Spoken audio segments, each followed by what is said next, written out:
So the topic of our conversation is so important, and so I did a couple of jottings. I said I would start by telling the story of two countries that gained their independence about the same time in the 60s. One country was a country that nobody gave any chance, simply because of its history. It was kicked out of the Malay Union, as a matter of fact. That country was a country governed by a man known as Lee Kuan Yew. I'm sure some of you already put together the country I'm talking about. And then the second country is a country that, as the Ooni of Ife said, has given us a brand that we have not been faithful to. And that country is what country? Nigeria. These two countries have the same political and historical antecedents, having been both colonized by Great Britain at that time. And so these two countries began the process of post-colonial leadership and governance. And as they governed over the years, what people did not realize was that at the beginning, in those 60s, that the gross domestic product, which is the sum total of goods and services created in any nation in any given year, their GDP per capita, meaning the division of that gross domestic product across their population, was not so far off from each other. That of Singapore was something in the neighborhood of $236 income per capita. That of Nigeria was about $96 income per capita. Are you following me so far? This was in those 60s following their independence. The story that I am telling you now comes to the year 2017. And by 2017, the income per capita of the two countries had widely diverged. That of Singapore has become more than $60,000. Ask me that of Nigeria. That of Nigeria is $2,177. Ladies and gentlemen, what accounts for it? What accounts for it is the reason that we're gathered, because it is governance. The absence of good governance accounts for the divergence in the outcomes that two countries that gained their independence about the same time have been able to record. And so when a gathering of this kind is called, those of you that have taken it as an important event to be at surely know what you're doing. Because the matter of good governance is not based on wishy-washy ideas of, if we just prayed enough, then something will happen. I think that what you as the religious leaders are showing is that beyond prayer, there is something called the art of governance. And that the art of governance is definitely systematic. It is a process, and it is deliberate, it is intentional, and it is strategic. And that if all of these are not part of the way that we think of our governance, then we can pray all we like, and there will be no difference made. Simply because the God of prayers himself, in the creation of humanity, told humanity that he's given us the capacity to govern the earth. And that for us to be able to do so, he's given us the faculty to be able to dominate our environment. That is why societies that have understood that give the best to their capacity to do exactly that. And so, we must not in any way underrate the power of prayer. But the thing that will keep us permanently stagnating is to think that the only solution to our problem is prayer. Even God himself sits in heaven and says, you're wasting your time. I gave you faculty to be able to do the right things in governance. You have failed to do them, you're not going to get quality outcomes. Ladies and gentlemen, I told you the story of Singapore and Nigeria. It depresses me every day. I have classmates from Singapore when I went to school at the Kennedy School of Government.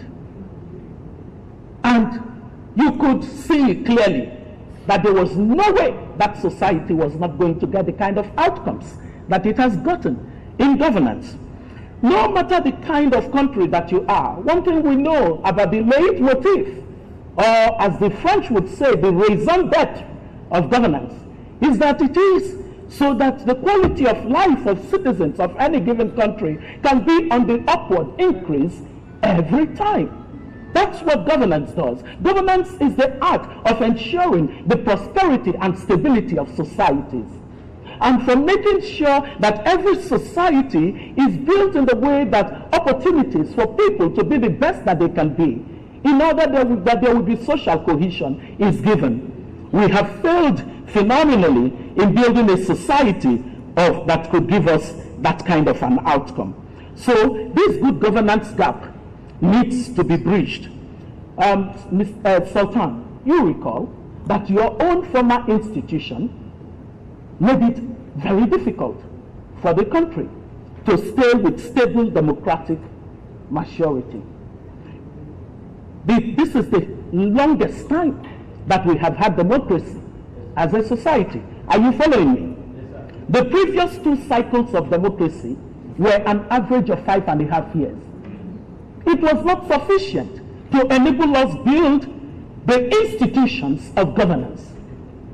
So we always truncated the process of governance. Ultimately, 1999 came, and we've had, by 2019, 20 years of uninterrupted democratic leadership. I think it's time to clap, even for that little bit, because without such longevity of democracy, it is almost impossible for us to begin the process of building the kind of institutions that underpin functional democracies. Ladies and gentlemen, it's important for us to note this. The Nigerian democratic history, which has been very checkered, can ultimately change fundamentally in 2019. The Sultan, the Oni of Ife, the Kang President, the Jaja of Okobo, the MUJ, the citizens that are here seated, can change it. That's why this gathering is important, because one of the things we saw through research, ladies and gentlemen, is that it always took a number of people to say enough is enough, and enough became enough. Can enough become enough in our society? It appears to me that that is exactly what the two institutions that have come together are saying. I had a professor at Harvard who always said that it is not just leadership that changes a society. It is adaptive leadership that changes a society. Adaptive leadership is different from technical leadership. Sultan, you can buy technical leadership anytime you want. Oni of Ife, you can buy technical leadership anytime you want, because technical leadership is just managerial. It's the capacity to take an engineering solution and put it together. But when it comes to adaptive problems of society, you need adaptive leadership. Adaptive leadership is leadership that goes to the core of the morality of society. Right. It goes to the fundamental issues of the values upon which society is built. Institutions make all the difference in governance. There are no institutions without values. To the extent that this society eroded its values, to that extent have we not been able to build institutions. And so if the institutions that are the purveyors of how a people do their things, our religious and our cultural and traditional institutions, are coming together finally and saying enough is enough to electoral manipulations, then you know we are going somewhere. I have not been happier to think about the prospects of 2019 election like I am today. I am very happy, extremely happy, very happy. I know that the Sultan was giving me a threat when he said he was taking all his time so that Obi will not take time. But today, I know that His Eminence is going to understand why we just must make progress beyond where we've been. Because the Oni of Ife really said something very important. I don't know how many of you were listening. He talked about the population dilemma. A lot of Nigerians look at the Nigerian population and they simply see this is a great thing, we're a large nation. Well, I have word for you. The population story is a double-edged sword. It's a double-edged sword. If we got good governance, it will become our best asset. If we continued with poor governance, oh dear Lord, I hope you realize that already Nigeria is the 13th country on the global index of fragile states. 13th country. And then we carry on with bad governance and continuous growth of our population. That's an implosion. That's an implosion waiting. But it will not happen because we must get good governance. We must get good governance. Nobody must stand in the way of our getting good governance. Because as the Oni also said, Nigeria is greater than any one of us. Ladies and gentlemen, let me say to you that the quality of the conversation around good governance ultimately ends in one word that Lee Kuan Yew said about good governance. Lee Kuan Yew said that no country can grow beyond the quality of its leaders. He should know. He should know. He was that great leader that enabled Singapore to go from third world to first. And he documented it in a book, which I hope that all of our leaders that are here today would have read at one time or the other. Leadership is everything. The leadership gap must be dealt with. And now, what is it that gives us the opportunity to fix the leadership gap the best? It is democracy. Democracy is the worst form of government until you have tried all the others. So said Winston Churchill. That's what he said. You can only say democracy is not good until when you try all the others, which some of you that are older know we tried. We were in military governance in this country, weren't we? What did we get out of it? A lot of tyranny. The Sultan is saying very good. Very good for where? There is nothing good about it. It cost us so much. And here we are, at least with democracy, there's that freedom to be able to have a voice. And freedom has always been the basis of innovation and creativity in societies. So we have the fundamentals on a broad basis to begin to grow ourselves into a society that is prosperous and stable. Ladies and gentlemen, I have 3 more points and then I'll take my seat. The first of the 3 points is that if democracy is the best system of government that we can possibly have as a political system, then the tenets, the nuances, the principles, the cause, the moral fibers of democracy must not be impeached in the way that we practice it. To the extent that we practice democracy in a pseudo-democracy way means that we have undermined the legitimacy of democracy. Is that not correct? If democracy properly so-called is what we practiced, then it will be government of the people, by the people, and for the people. Now, government of the people is a representation of that inalienable right of that qualified citizen of a society to be able to vote for the leaders that they most desire to govern them, on the basis of the fact that they agree with the vision of those leaders. Now, if our electoral practices are such that they do not enable such a process, do you all know that means our democracy is almost the equivalent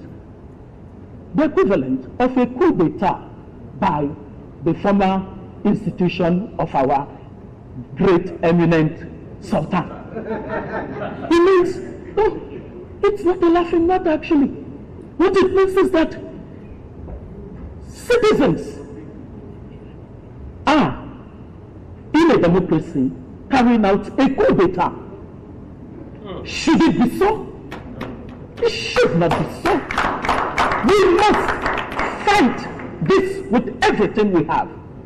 We cannot have a situation where 1% of our population that make up the political class can execute a coup against the country at any time they desire. It is totally reprehensible and unacceptable. We must all stand against it and say that this is not the society that we will stand with. Nigerians have voted for democracy. We must not allow any group of people to diminish the credentials of our own democracy by any act of omission or commission. Ladies and gentlemen, my second point is that, remember I said 3 more points and I'll take my seat. So my second point is this. The Sultan may never have known this, but I had put together my team that made you and Cardinal Onayekon to become our voices for malaria campaign in the country. As Vice President at the World Bank, we knew that the government systems alone could not get the behavior modification that we needed in the way that society was treating the issue of malaria. People took malaria as though it was just a normal thing. I have malaria. They didn't know that malaria costs the continent 2% of its GDP every year. 2% of a country's GDP is significant. At what level of GDP did we grow and we were not making any progress? It was once we were oscillating between 1%, 2% in the 90s and the 80s. We called them the decades, the lost decades.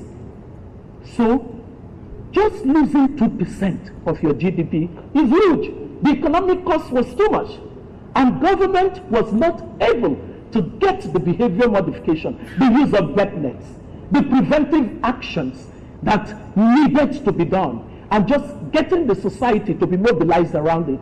And sir, when you and Cardinal Onayekon began that campaign, we began to track some of the improvements in the indicators of our malaria program in Nigeria. And we saw the difference that it made. That is why I am saying to you that to the extent that these two institutions have decided that the moral fabric of our society has to change, we can begin to make progress. Please don't slack. Don't slack at all in your commitment to this. Let me now say that one of the things about election malpractice is that the electoral malpractices that we've seen and the fraud that we've seen is not unique to Nigeria.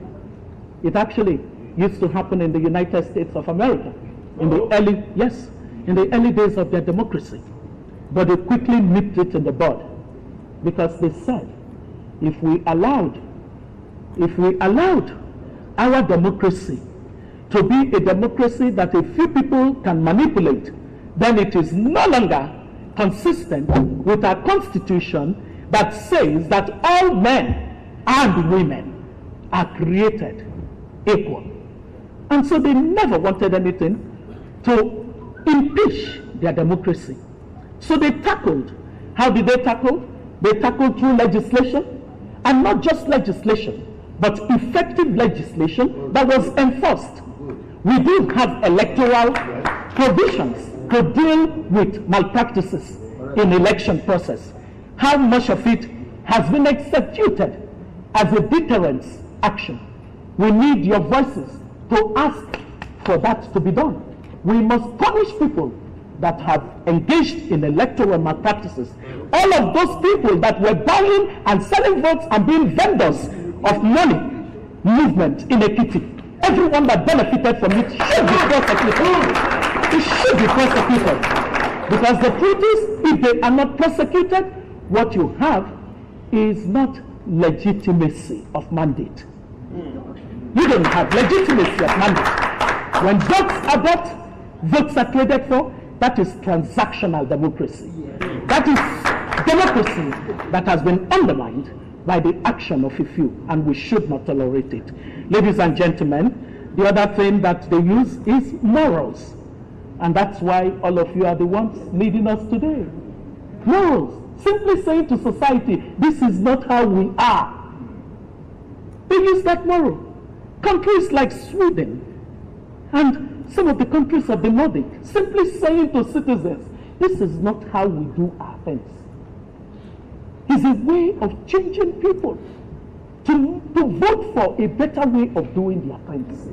And those institutions that you belong to, that is what underpins your entirety of engagement in society. So this is wonderful that it is happening.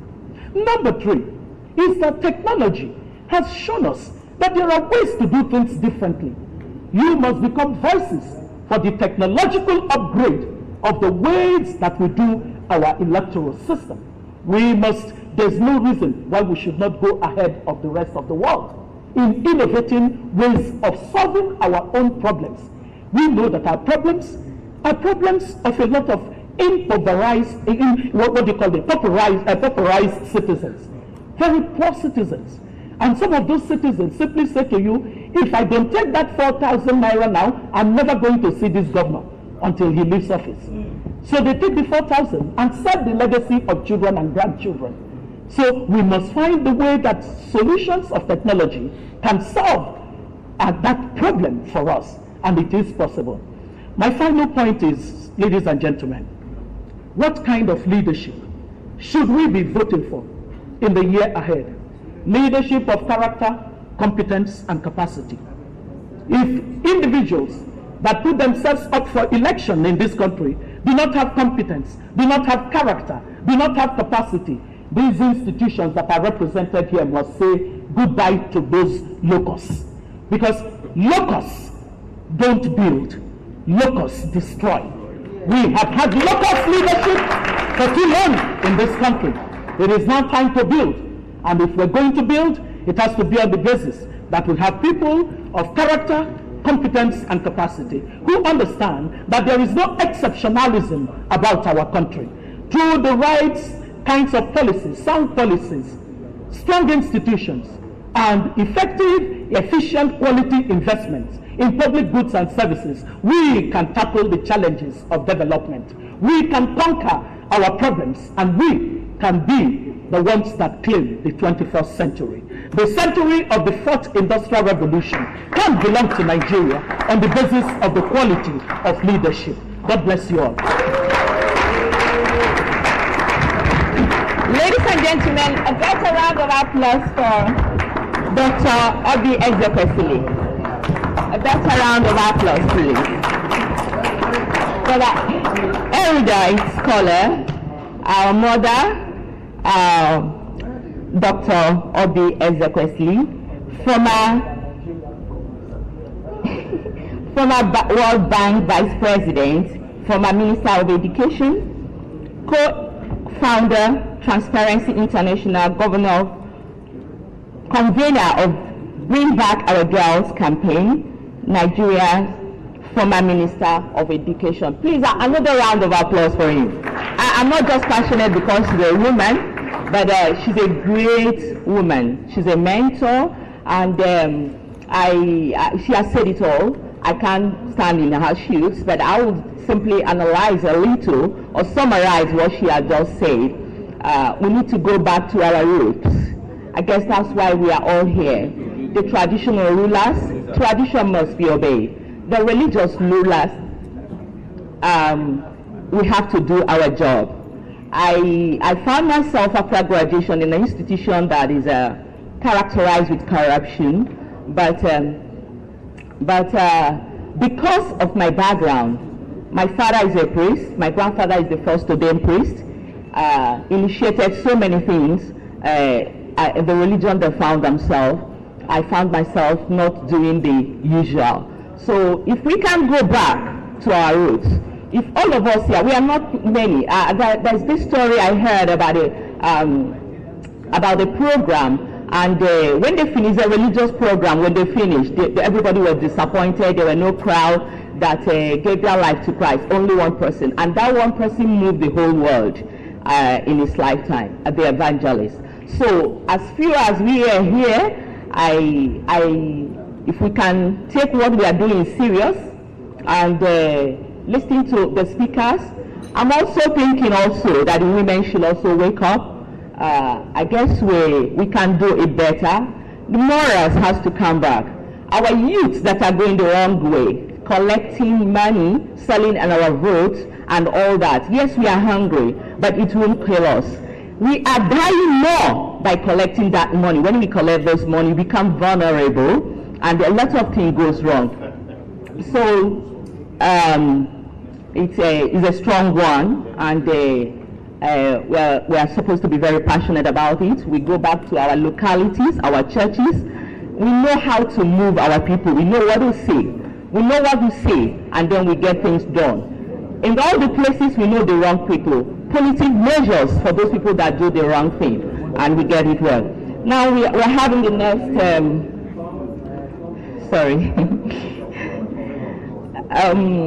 it's my pleasure to call on it. Please, we are giving the speakers 2 minutes. Please, we are calling the next speaker, Wahid Odushile, President of Nigerian Union of Journalism, to give us.